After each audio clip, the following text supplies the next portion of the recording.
guys, good morning everyone. Radhe Radhe, Jai Shri Krishna to all. This side Ruby Tyagi, we warmly welcome everyone to the Sadhana Viz Academy platform. I'm good and I hope you are also doing very well. Let's begin today's topic. विश्व के प्रमुख बंदरगाह पतन या फिर ports के बारे में बताने वाले हैं, जिससे कि दुनिया भर में कई चीजों का आदान प्रदान होता है। बहुत से देशों के लिए बहुत ही इंपॉर्टेंट व्यापार का केंद्र माने जाते हैं।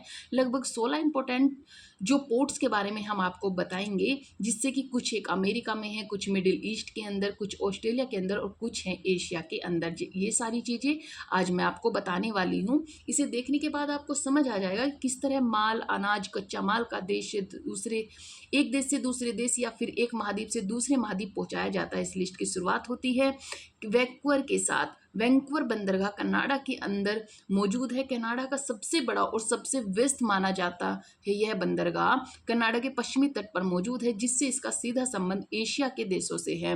क्योंकि आप जैसे ही थोड़े घूमेंगे तो इस तरह आपको एशिया ही मिलने वाला है। तो ऐसा समझ लो कि एशिया प्रशांत क्षेत्र जो है, इसमें व्यापार का सबसे मुख्य दरवाजा कौन सा है? वैंकूवर बंदरगाह। अब देखो, यह होता है कि बंदरगाह पर बहुत सा माल आता है, जैसे चीन, जापान, दक्षिण कोरिया, इन देशों से बहुत से सामान आते हैं, जैसे कपड़े हो गए, इलेक्ट्रॉनिक्स हो गए, खिलौने हो गए, मशीनरी, ऑटोमोबाइल, ये सब कुछ इसी पे आता है, वैंकूवर पे आता है।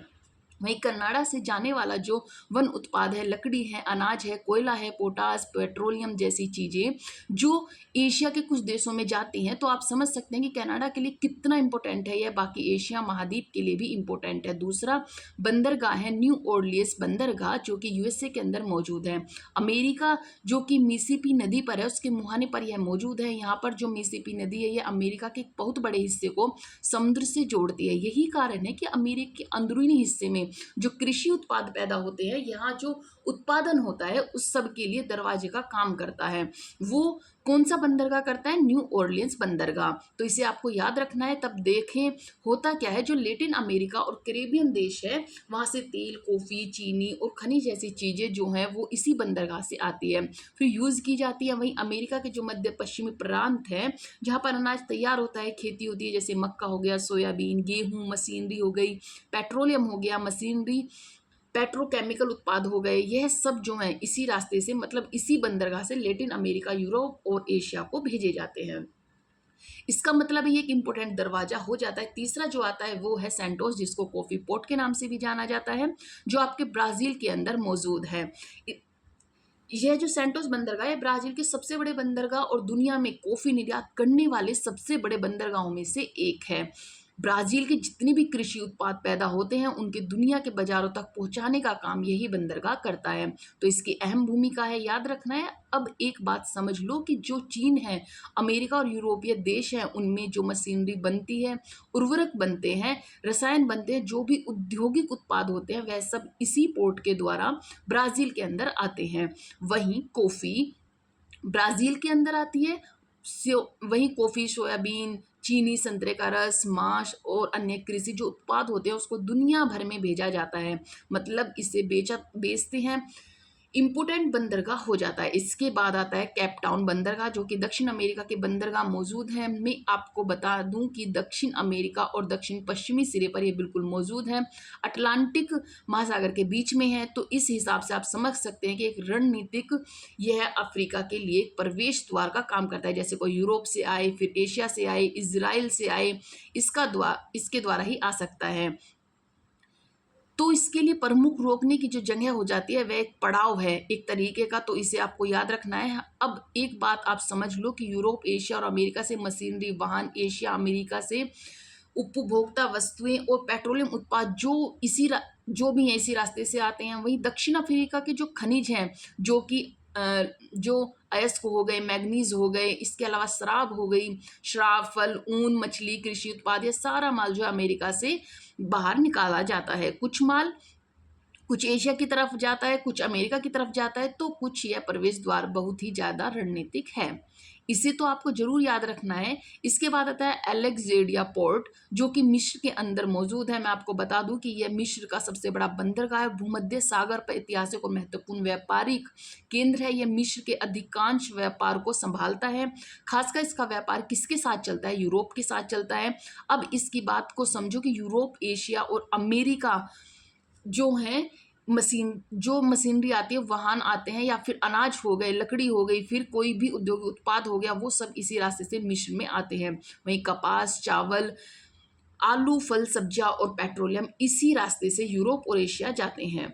तो इसका मतलब बहुत इंपॉर्टेंट है मिस्र के व्यापार के लिए अलेक्जेंड्रिया, इसे आपको याद रखना है। इसके बाद चलते हैं कैपनहैगन की तरफ। जो कैपनहैगन है, यह आपका डेनमार्क के अंदर मौजूद है, डेनमार्क की राजधानी है यह, और बाल्टिक सागर में प्रवेश का एक अच्छा खासा द्वार है। उत्तरी यूरोप के महत्वपूर्ण क्षेत्रीय व्यापार रसद केंद्र, खासकर यहाँ पर कंटेनर जहाज और क्रूज पर्यटन के लिए आते हैं। तो इसका मतलब इस जगह से पर्यटन से भी ज़्यादा फायदा होता है, व्यापार से भी फायदा होता है। इस बात को समझो कि जो मुख्य यूरोपीय देश है ना, जैसे कि जर्मनी हो गया, स्वीडन हो गया, ब्रिटेन हो गया, एशिया और अमेरिका, वहाँ से जो मशीनरी आती है, इलेक्ट्रॉनिक्स आते हैं, वाहन आते हैं और उपभोक्ताओं की वस्तुएं आती है, वो सारी चीज़ें जो इसी रास्ते से आती हैं। और यहाँ से क्या जाता है, दवाइयाँ जाती हैं, कृषि उत्पाद जैसे डेयरी, सुअर का मांस, मशीनरी, पवन ऊर्जा उपकरण, इसी तरीके की जो चीज़ें हैं वह यहाँ से बाहर जाती हैं। तो इसके आपको याद रखना है, डेनमार्क के लिए इंपॉर्टेंट है, उत्तरी यूरोप को ध्यान में रखना है। इसके बाद चलते हैं लिस्बन है जो है पुर्तगाल के अंदर है।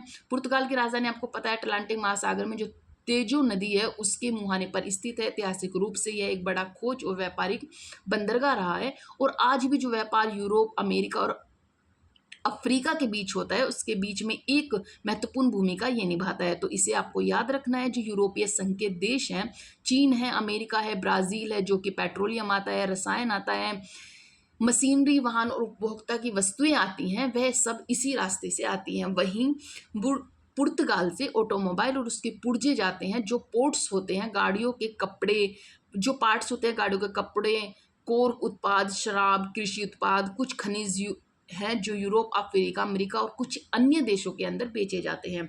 जो लिस्बन जो है पुर्तगाल के लिए बहुत इंपॉर्टेंट है, इसे आपको याद रखना है। इसके बाद आता है फ्रेमेटल जो है वह ऑस्ट्रेलिया के अंदर मौजूद है, ऑस्ट्रेलिया के पश्चिमी हिस्से में यह मौजूद है। बंदरगाह एशिया के लगभग बहुत करीब है। इसकी खास बात यह है कि पश्चिमी ऑस्ट्रेलिया के अंदर जो विशाल खनिज और कृषि संसाधन है उसको निर्यात करने के लिए एक इम्पोर्टेंट बंदरगाह हो जाता है। एशिया से खास करके चीन और जापान से, और यूरोप और अमेरिका से जो मशीनरी आती है, वाहन आते हैं, उपभोक्ता वस्तुएं आती है, पेट्रोलियम आता है, वह सब इसी रास्ते से आता है। और ऑस्ट्रेलिया से जो लौह अयस्क है, गेहूं, ऊन, पशुधन, एल्यूमिनिया, प्राकृतिक गैस, यह सारी चीजें यूरोप की तरफ कहाँ से जाती हैं, इसी बंदरगाह से जाती हैं। मतलब एशिया और यूरोप को भेजी जाती है यहाँ से। तो यह इंपॉर्टेंट हो जाता है फर्मेटल। इसके बाद आता है आपका रोटरडम।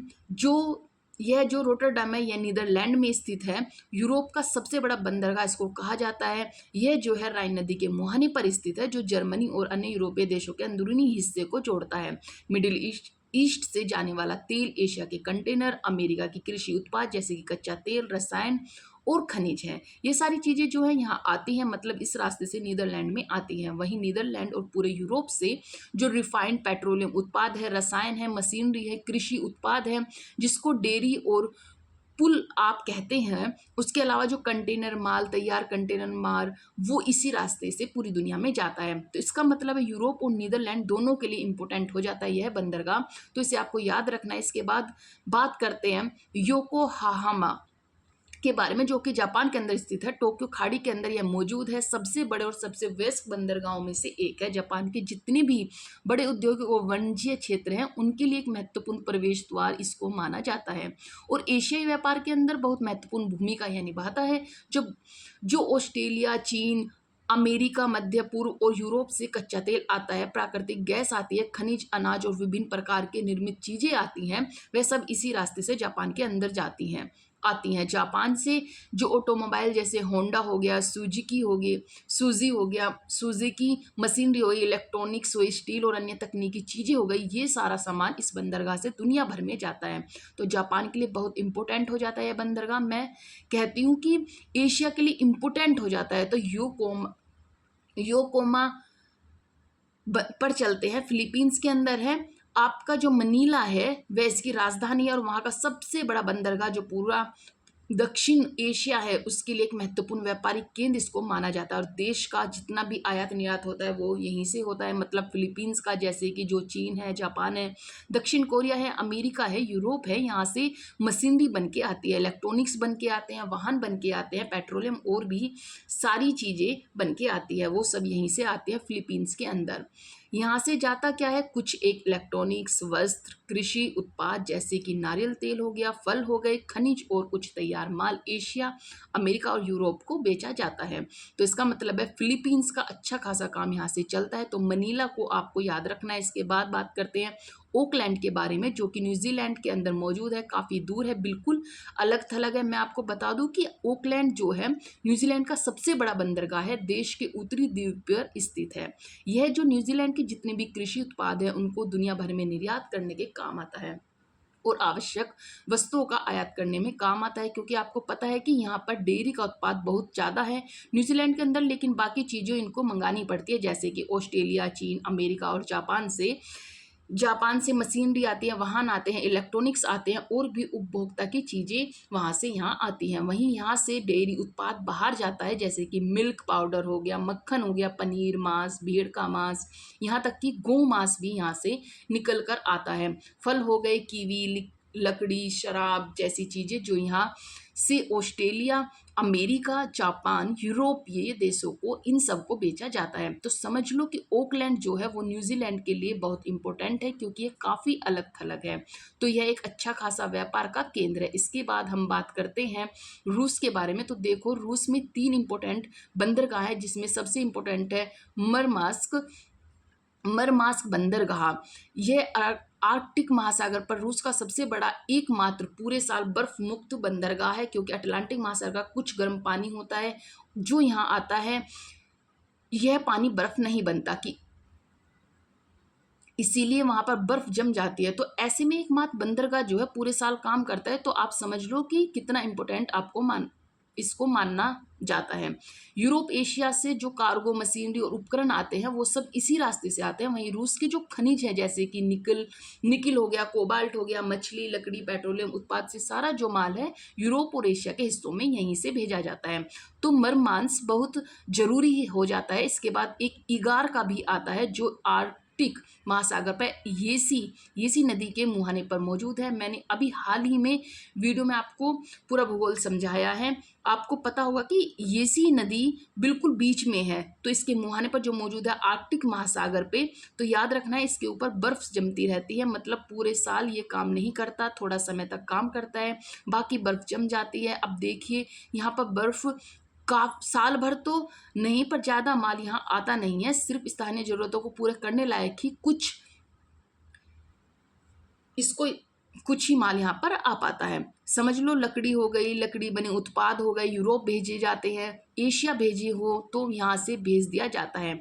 वहीं पर अगर मौसम सही रहे तो यहाँ पर बंदरगाह पर सेंट पीटर्सबर्ग इसका नाम, जिनको बाल्टिक सागर रूस का दूसरा सबसे बड़ा बंदरगाह है, पश्चिम प्रवेश के लिए महत्वपूर्ण समुद्री प्रवेश द्वार है, इसको माना जाता है। जितना भी व्यापार यूरोप के साथ होता है उसमें एक बड़ा हिस्सा यह भी निभाता है, जो यूरोपीय देशों और जर्मनी और फिनलैंड से या फिर चीन से जो मशीनरी आती है, वाहन आते हैं, उपभोक्ता वस्तुएं आती है, वह सब यहीं से आती हैं। बाकी जो रूस का पेट्रोलियम उत्पाद है, धातु है, लकड़ी है, खनिज है, उर्वरक है, यह सब यूरोप भेजे जाते हैं यहीं से, क्योंकि पास में पड़ता है। तो यह इजी हो जाता है। तो 3 हो जाते हैं, एक तो मरमास्क, दूसरा इकाराका, तीसरा सेंट पीटर्सबर्ग। वो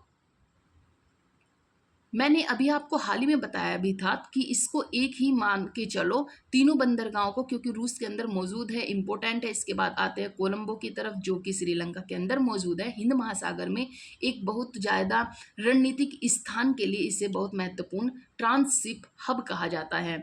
होता यह है कि यहाँ पर जो माल आता है वह एक जहाज से दूसरे जहाज में आता है, इसीलिए इसको ट्रांसशिप कहते हैं। तो इसके लिए बहुत बढ़िया जगह यह है चीन का जो बेल्ट एंड रोड इनिशिएटिव चल रहा है उस रास्ते के लिए बहुत इंपॉर्टेंट है, क्योंकि आपको पता है कि चीन ने कहीं ना कहीं इसके ऊपर अपना कब्जा जमा के रखा हुआ है, जिससे कि वह अपना रास्ता बना सके, जिसको आप न्यू सिल्क रोड भी कहते हैं। तो इसको आपको याद रखना है। चीन, भारत, सिंगापुर, यूएई और यूरोपीय देशों से जो पेट्रोलियम, मशीनरी, कपड़ा, खाद्य पदार्थ, ऐसी चीजें आती हैं वह सब यहीं से आती है श्रीलंका के अंदर। वहीं श्रीलंका से चाय, रबड़, नारियल उत्पाद, वस्त्र, इसके अलावा जो रत्न होते हैं वह सब जो है यूरोप, मध्य अमेरिका, एशिया को भेजे जाते हैं। तो श्रीलंका की इकोनॉमी के लिए बहुत ही इंपॉर्टेंट है कोलंबो बंदरगाह, तो इसे आपको याद रखना है।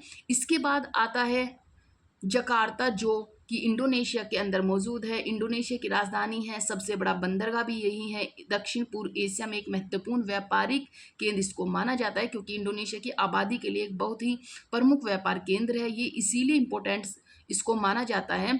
चीन, सिंगापुर, जापान, दक्षिण कोरिया, मलेशिया, अमेरिका, इन जगहों से जो मशीनरी आती है, इलेक्ट्रॉनिक्स आती हैं, पेट्रोलियम उत्पाद हो जाते हैं, रसायन आते हैं, ये सारी चीज़ें इसी रास्ते से इंडोनेशिया आती है। इंडोनेशिया से पेट्रोलियम, प्राकृतिक गैस, कोयला, ताड़ का तेल, रबड़, कॉफ़ी और इसी तरीके के उत्पाद भी आते हैं। यह यहीं से पूरी दुनिया में जाते हैं, जैसे कि एशिया से चलेगा, यूरोप से चलेगा, अमेरिका से चलेगा। तो इसे आपको याद रखना है। जकार्ता इंडोनेशिया के लिए इम्पोर्टेंट है। आखिर में आता है आपका मोंटेवीडियो, जो उग्रव में मौजूद है, उग्रवे में मौजूद है। इसकी राजधानी मोंटेविड, ये जो देश है दक्षिण अमेरिका के अंदर मौजूद है और अटलांटिक तट पर यह बना हुआ है, इसलिए इसकी जो स्थिति है उसकी रणनीतिक माना जाता है। तो इसे आपको याद रखना है। ब्राज़ील, अर्जेंटीना, चीन, अमेरिका और यूरोपीय देशों से जो मशीनरी आती है, वाहन आते हैं, रसायन आते हैं और जो भोक्ता वस्तुएं आती है वो सब इसी रास्ते से उरुग्वे से आती है। वहीं यहाँ से गोमांस, जो जिसको आप बीफ कहते हैं, अनाज जैसे कि चावल, सोयाबीन हो गए, डेयरी उत्पाद हो गए, ऊन हो गया, लकड़ी हो गई, ये सारी चीज़ें यहाँ से बाहर जाते हैं। ब्राज़ील जाती हैं, अर्जेंटीना, चीन, यूरोपीय संघ और अमेरिका को भी भेजी जाती है ये सारी चीज़ें। तो उरुग्वे के लिए बहुत इंपॉर्टेंट है यह बंदरगाह।